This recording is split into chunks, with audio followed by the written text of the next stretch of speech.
Tell me where you live without telling the district name. মানে তুমি কোথায় বাস করো, জেলা বা রাজ্য বা কান্ট্রি নাম না করে বলো। তো উই ওয়েস্ট বেঙ্গলের মধ্যে আমরা যারা মালদাবাসী, আমরা উই অলওয়েজ কমেন্ট ম্যাঙ্গো, আম আম আম আম আম। তো ফাইনালি আজকে হচ্ছে মালদার আম উৎসব। হ্যাঁ, একটা আম উৎসব হচ্ছে মালদার, যেটা প্রত্যেক বছর হয়। আমি কোনোবার যাই না, এবার আমি প্রথম যাচ্ছি। কারণ আমি ওখানকার লিস্টে অনেক রকম নাম দেখলাম, আমের সন্দেশ, আমের কেক, আমের আম ম্যাঙ্গো ফিরনি, তারপরে আম সপ্ত, আমের আচার, সবকিছু ঠিক ছিল। হঠাৎ করে চোখে পড়লো আম টিক্কা, মানে আমের মোমো। মানে মোমোতে কামড় দিলে হয় ভেতর থেকে আম বেরোবে, বা মোমোর কোটিংটা আম দিয়ে মাখা থাকবে, আই ডোন্ট নো। নাকি মোমোকে আমে ডুবিয়ে খাবো। আমের পায়েস ঠিক আছে, আমের বিরিয়ানি, মানে একটা ছবি দেখেছিলাম ফেসবুকে, বিরিয়ানির পাশে আম রাখা, মানে একটু করে বিরিয়ানি খাবো, একটু করে আম খাবো। নাকি মাংসটাকে আম দিয়ে ফুটানো থাকবে, নাকি মাংসের বদলে আম দিবে, নাকি একটু করে বিরিয়ানি খাবো, একটু করে আম খাবো, নাকি মাংস দিয়ে আম খাবো, আই ডোন্ট নো। আর এই সমস্ত প্রশ্নের উত্তর খুঁজতে ফাইনালি আমি চলে গেছিলাম আম মেলা। So hello guys, welcome back to this channel T for hotchpotch. আজকে চলে এসেছি আম উৎসবে। লেটস এক্সপ্লোর দ্য আম উৎসব। আর এটা শুরু না হতে হতে শেষ হয়ে গেল। রাস্তার মাঝে একদম দুমদাম করেছে, গাড়ি মেরে দিচ্ছিল। আমি ভেবেছিলাম অনেক বড় হবে, কিন্তু রাস্তার মাঝে এরকম করেছিল। যাই হোক, এখানে বিভিন্ন রকম আম রাখা ছিল, ফজলি, সুরমা ফজলি, বাট এগুলো ছিল নট ফর সেল, এগুলো সেল করার জন্য না। যদিও আমগুলো অনেক লোভনীয় লাগছিল দেখতে, কিন্তু এগুলো কেনার কোনো উপায় ছিল না, যদিও আমি কিনতামও না। যাই হোক, সেটা পরের কথা। এবার হচ্ছে যে স্টলে কী কী রয়েছে, এখানে যে মিস্টার আম, হ্যাঁ, এবার অনেক রকম স্টল এখানে বসেছে, এবং সাথে একটা প্রোগ্রামও চলছিল। কিশোর কুমারের মৃত্যুবার্ষিকী সেদিন ছিল, তো সেই অনুযায়ী হচ্ছে ওনার একটা শ্রদ্ধাঞ্জলি দেওয়া হচ্ছিল ওনাকে। সুন্দর এখানে একটা মাউথ অর্গান বাজাচ্ছে একটা ভাই, খুব সুন্দর লাগছিল। যদিও প্রোগ্রামে আমাদের মন ছিল না, আমরা এখানে স্টল ভিজিট করতে ব্যস্ত ছিলাম। তো বিভিন্ন রকম জিনিস এখানে ছিল, দেখলাম ঘুগনি আছে, আমের পাটিসাপটা, আমের রসগোল্লা, আমের পায়েস, যার মধ্যে কুচি কুচি করে কেটে আম দেওয়া ছিল। একটা কাকুকে জিজ্ঞেস করেছিলাম, কাকু পায়েসটা কেমন খেতে? কাকু বলছিল পায়েসটা পায়েসের মতো খেতে, আমের মতো না। তো সেখান থেকে আমিও আর খাইনি এটা, কারণ আমি বুঝে গেছিলাম। এখানে আমের অনেক রকম কেক ফেক ছিল, এগুলো নর্মালি পাওয়া যায় বাজারে, তো এগুলো আর খাইনি। তো আমি এভাবে খুঁজছিলাম যে কী খাওয়া যায় কী খাওয়া যায়। আর এখানে দেখো আমের সন্দেশ ছিল খুব সুন্দর, আমের বরফি, আমের পাটিসাপটা, আমের ধোকলা, আমের ফিরনি, এগুলো সব কিছু ঠিক ছিল। কিন্তু আমি খুঁজছিলাম ওই মেন 3-4টে ডিশ, যেগুলো একদম অবাস্তব, যেগুলো একদম অভাবনীয়, যেগুলো ভাবা যায় না মানুষ এসবও খেতে পারে। এখানে পাটিসাপটাও ছিল, আমের কিনা আমি জানি না ঠিক। তারপরে দেখলাম এই দোকানটাতে অনেক বেশি ভিড়। তো কেন এত ভিড়? তো এখানে গিয়ে ঢুকে দেখলাম যে এখানে একটা জিনিস লোক খুব কিনছে, একটা কি ব্রেড পাকোড়ার মতো কিছু একটা রয়েছে, স্যান্ডউইচের মতো। তো আর এখানে সুন্দর করেই সাজানো ছিল, আমের চমচম, আমের পেস্ট্রিও ছিল দোকানটাতে। আর একটা কী ছিল বেশ, ছানার ফানার আমের স্পেশাল, আরও কী কী সব ছিল। না, এটাই দেন শুধু। তো এটার নাম ছিল আমের পার্সেল, আর এটা ছিল সন্দেশ ভাপা। সামনে আলোটা পড়ছে, সকলকে দেখতে পাচ্ছি না। অর্থনদাও চলে আসবেন সামনে। আমরা প্রথমে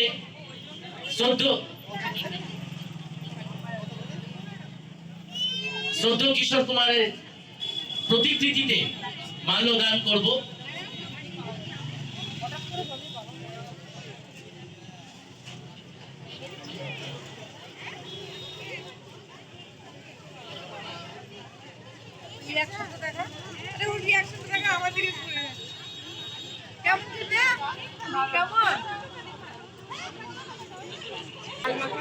আটার মধ্যে, আটার হালুয়ার মধ্যে ভেপে নিলে যেরকম হয়, আমি বাড়ি গিয়ে বলবো। আর এই জিনিসটা একদমই স্যান্ডউইচের মতোই ছিল, শুধু চিনির সেরাই ভেজানো। এটা ছিল পাউরুটি, এর ভিতরে কিছু মালপত্র ছিল, কী ছিল আমি জানি না। তবে জিনিসটা মুখে দিতে আমার মনে হলো যে জিনিসটা খেতে অনেকটা সুন্দর, যদিও এটার মধ্যে প্রচণ্ড তেল আর প্রচণ্ড চিনি ছিল, কিন্তু খেতে ভালো ছিল। আর সেটা খুব স্বাভাবিক হওয়াটা। তো এটার ভিতরে আমি একটু পর্যবেক্ষণ করলাম কী ছিল। কোথাও আমি আম দেখতে পেলাম না, কেন এটাকে আমের পার্সেল বলা হলো। আমের কোনো স্বাদ আমি পাইনি এর ভিতরে, ছানা টাইপস কিছু একটা ছিল, আই ডোন্ট নো। বাট ভালো ছিল ব্যাপারটা। যাই হোক, তারপরে এখানে অনেক রকম মিষ্টি পাওয়া যাচ্ছিলো, আর এখানে যেমন মানুষও খাচ্ছে তেমন এখানে পিঁপড়াও আমের রসগোল্লা খাচ্ছিল। বাট ইটস ওকে, সবার খাওয়ার অধিকার আছে, ওরা ফ্রিতে, আমরা টাকা দিয়ে। আর এখানে ছিল আমপুরি, এটা আমি খাইনি। আমের পায়েস এখানেও ছিল, এবং এই পায়েসটা দেখে লাগছিল একটু ভালো, এটার মধ্যে মনে হয় আম ফাম মিক্স করা ছিল, জানি না। আর এখানে আমি ফাইনালি পেয়ে গেছিলাম ম্যাঙ্গো ভেজ বিরিয়ানি, যেটা প্রতি প্যাকেট 100 টাকা, আর ভেজ বিরিয়ানি হাফ 60 টাকা ছিল। তো এটাকে আমি দেখে কোনো আমের কোনো চিহ্ন পেলাম না, উনি বললেন যে মেকিং প্রসেস আলাদা আছে, আই ডোন্ট নো, তো আমি খাইনি অত দাম দিয়ে। পাশেই ছিল হচ্ছে চিড়ার পোলাও, আমের চিড়ার পোলাও। আম কোথায় মাঝি মিক্স করা? আচ্ছা আচ্ছা, গাঙ্গুলি পরিবারে তার জন্মগ্রহণ করেছিলেন মিক্সচার করা আম আছে। ছোটবেলা থেকে শখ ছিল তার গান গাওয়ার, কিন্তু গানটা গাইবে কি করে, তার জন্য তো রাস্তা চাই। সেই রাস্তা কই আম কই?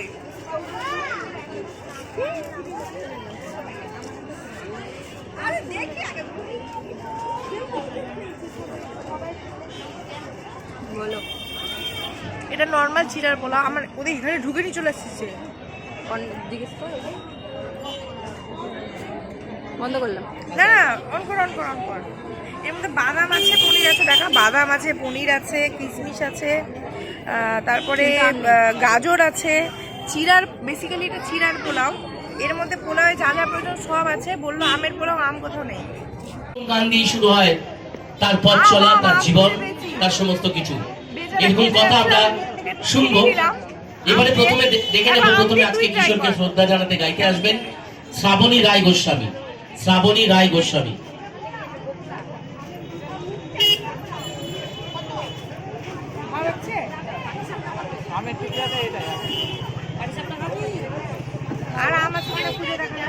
অসম্ভব আরাম থাকলে, জিনিসটা ভালো। তো আরও একবার স্ক্যাম হয়ে যায় আমার সাথে। আর এখানে ছিল ফুচকা, তাও নকল ফুচকা। তো ফুচকা তো খাবো না আমি, নর্মালি স্বাভাবিক। আর এখানে ছিল পাকোড়া, আমের পাকোড়া, যেখানে শুনলাম যে বেসনের মধ্যে নাকি আমগুলা ছিল, কাঁচা আম দেওয়া ছিল হয়তো। তো এখানে তারপরে আমি দেখলাম যে আমের ঘুগনি, যেটা দেখে আমার ভালো লাগলো যে আমের ঘুগনিটা কীরকম, একটু খাওয়া যাক। তারপর আমের চিকেন ঘুগনি ছিল। ভাগ্যিস আমি চিকেন ঘুগনিটা নিইনি, কেন নিইনি সেটা তোমরা পরে দেখলে বুঝতে পারবে। আর পাশে এখানে আবার একটা ছিল যে আম চিকেন বিরিয়ানি, এবং এখানে আমি দেখলাম উপরে কেমন করে আম রাখা আছে, দেখে কেমন কেমন লাগছিল। আর সেটা দেখে আমি বেশিক্ষণ আর দাঁড়ানোর ওখানে সাহস করতে পারিনি, আমি তাড়াতাড়ি কেটে পড়েছি ওখান থেকে। আমার মনে হয় ওনারা যদি বিরিয়ানিটা ওরকম ছোটো ছোটো বাটিতে রাখতো, যেমন পোলাও, এই চিড়ার পোলাওটা ছিল, তাহলে ওনাদেরও সেল বেশি হতো আর সবাই ট্রাইও করতো। তো যাই হোক, এখানে আমি নিয়ে নিয়েছিলাম ঘুগনিতে আমি অনেক এক্সাইটেড হয়ে জিজ্ঞেস করলাম, এর মধ্যে কি আম দিয়ে ফুটানো? বললো না, আম এখানে আছে। আমি বললাম আম এখানে আছে মানে? বলে এবার আম দিব, দিয়ে মানে স্ক্যাম করে দিল ভাই, পুরো আম ছেঁচা নিয়ে এটার উপরে দিয়ে দিল। আমি speechless. And as you can see, এখানে আজ কাঁচা আম ছেঁচে ঘুগনির ওপর দিয়ে দিয়েছে, যেটা মিক্স করে খেতে নর্মালি আমার এক্সপেকটেশন যা ছিল যে এটা খুব টক ছিল। এক্স্যাক্টলি তেঁতুল জল দিয়ে আমরা যেভাবে ঘুগনি খেতাম ওইভাবে, বা লেবু চিপে দিলে যেরকম স্বাদ আসে একদমই ওরকম। ঘুগনিটা সত্যি কথা বলতে অনেক সুস্বাদু ছিল, কিন্তু পুরোটা স্ক্যাম হয়ে গেছে, পুরো স্ক্যাম। ব্যাপার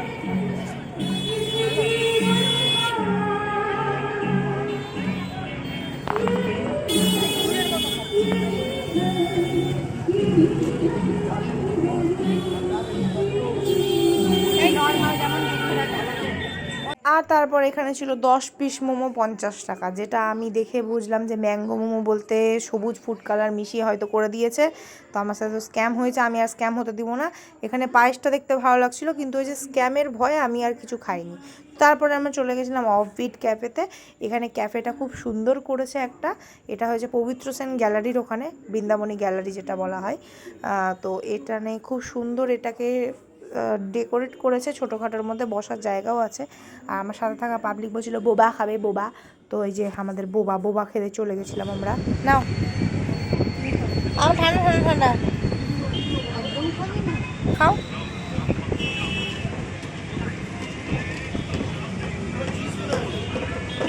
হ্যাঁ করো, দেখাও।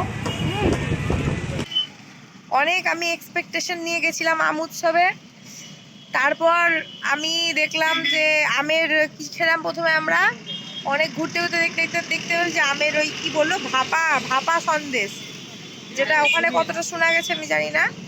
বললো, আমি ভাবলাম অনেক সুন্দর হবে ভাপা সন্দেশ। ওটা হচ্ছে আটার হালুয়াকে ওরকম করে শেপে কেটে দিয়ে দিয়েছিল, তার মধ্যে আমের আও আমি খুঁজে পাইনি। আচ্ছা, ওটা 5 টাকা অ্যাডজাস্টেবল, ঠিক আছে, খুব বাজে ছিল খেতে, যাই হোক। তারপরে আমরা খেলাম কি আমের পকেট পার্সেলের মধ্যে আম জানি না কতটুকু ছিল, জানি না। পকেট পার্সেলটা খেতে ভালো ছিল, তার একটা কারণ হচ্ছে পাউরুটিকে ভেজে চিনি সেরাই ডুবিয়ে দিলে এমনি ভালো লাগবে খেতে, ওই জন্যই ভালো লাগছিল। অতিরিক্ত ক্যালোরি খেয়ে ফেলেছি আজকে আমি। তারপর আমরা খেলাম হচ্ছে আমের প্রথমে চিড়ার পোলাও। আমরা এর মধ্যে আম আছে বলছে, হ্যাঁ আমের মধ্যে তো আম থাকবেই। সেই চিড়ার পোলাওতে 1 টুকরা আম পেয়েছি আমি, মানে বাড়িতে চিড়ার পোলাও বানিয়ে সুন্দর করে ওর মধ্যে আম কুচি করে কেটে দিয়ে দিলে ওটা হলো আমের চিড়ার পোলাও। আমার সাথে এত বড় বড় স্ক্যাম হওয়ার পর আমি আর সাহস পাইনি। কি খেলাম আর, হ্যাঁ ও তারপরে ঘুগনি, ঠিক ঘুগনি খেলাম, আমের ঘুগনি। ভাবলাম মানে আম ফাম দিয়ে ঘুগনিকে ফুটিয়েছে। ঘুগনি নর্মাল, ঘুগনিটা খুবই সুস্বাদু ছিল, খুবই সুন্দর, উপরে আম ছেঁচা দিয়ে দিল, আবার স্ক্যাম হয়ে গেল। আর এত বড় বড় স্ক্যাম হওয়ার পর আমি আর আমি বুকে সাহস পাইনি যে আমি বিরিয়ানি কিনে খাবো। একজনের বিরিয়ানি দেখলাম, ওখানে 2টো বিরিয়ানিওয়ালা ছিল, একটা ছিল ভেজ বিরিয়ানি, একটা ছিল চিকেন ম্যাঙ্গো বিরিয়ানি, আম চিকেন বিরিয়ানি। তো ভেজ বিরিয়ানিতে খুলে দেখলাম যে আম ফাম দেখা যাচ্ছে না, বললো প্রসেসটা আলাদা আছে, হয়তো আম টুকরা করে দেওয়া ছিল ওর মধ্যে, আমি জানি না। আর একটাতে দেখলাম উপরে ভেজে আম উপরেই সাজিয়ে দিয়েছে, ওটাই হয়তো একটা করে চিকেনের সাথে ওটাও দিয়ে দিবে, মানে বিরিয়ানি খাবো একটু করে আম খাবো, বিরিয়ানি খাবো আম খাবো।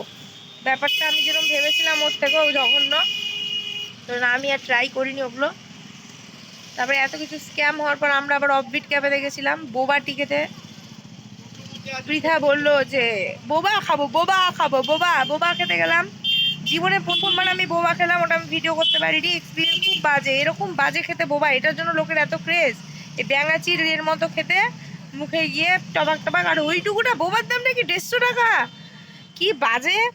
কফি কি ছিল ওটা, চকলেট ফকলেট কি একদম জঘন্য বাজে খেতে, একদম ভালো না, মানে আমার ভালো লাগেনি, অনেকের ভালো লাগতে পারে। কোল্ড কফি ওর থেকে বেটার আমি বানাতে পারবো, কোল্ড কফিও যদি ওটা হয়, ওর মধ্যে বোবা দিয়ে দিয়েছে, স্বাদটা একদম বাজে ছিল। আমুল কুল ওর থেকে মনে হয় বেটার হয়, একদম পাতলা, ভালো না। আমরা আরেকদিন নামাজতে ক্যাফেতে যাব বোবা ট্রাই করতে, বুকে সাহস নিয়ে আরেকদিন বোবা ট্রাই করবো কেমন হয় খেতে। তো এত দূরই আজকের ভিডিওটা। আমি খুব কষ্ট পেয়েছি, আমি খুব দুঃখিত হয়েছি, কিন্তু কিছু করার নাই। তো আজকে আমি এই দুঃখ কষ্ট নিয়ে ভিডিওটা এখানেই শেষ করব। অবশ্যই আমার এই দুঃখ কষ্টকে একটু কমানোর জন্য আপনারা লাইক করে দেবেন, আর কমেন্ট তো আপনারা করেন না, ঠিক আছে করেন না, একদিন যেদিন আমি বড় ক্রিয়েটার হয়ে যাব কারোর কমেন্টে রিপ্লাই দেবো না।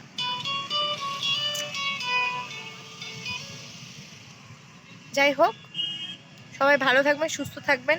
আম উৎসবে গিয়ে আম ফাম খাবেন না কোনোদিন, পরের বার থেকে আর বাড়িতেই যে কোনো ডিশের সাথে আম কেটে কুচি করে মিশিয়ে নেবেন, আমের হয়ে যাবে, আমের মাংস, আমের মাছ, আমের বিরিয়ানি, আমের pakora. Thank you so much for tolerating me, bye by.